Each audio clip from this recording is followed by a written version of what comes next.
Good morning. তো আমি চলে এসেছিলাম মাসির বাড়ি।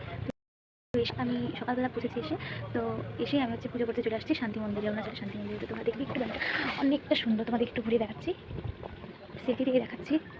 এই যে দেখো, ভিতরে উপরে একটা শিব ঠাকুর আছে, তোমরা দেখতে পারবে কিনা। এই যে দেখো, উপরে একদম উপরে একটা শিব ঠাকুর আছে বড়, আর খুব সুন্দর। আর এই যে মন্দিরের উপরে একটা আছে বড় শিব ঠাকুর, মানে শিবলিঙ্গ। আর এই যে ভিতরে দিদি পুজোর জিনিস।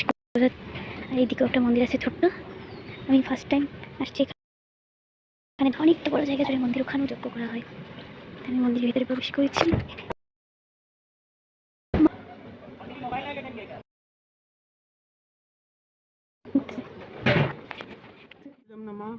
ओम इंद्राय स्वाहा।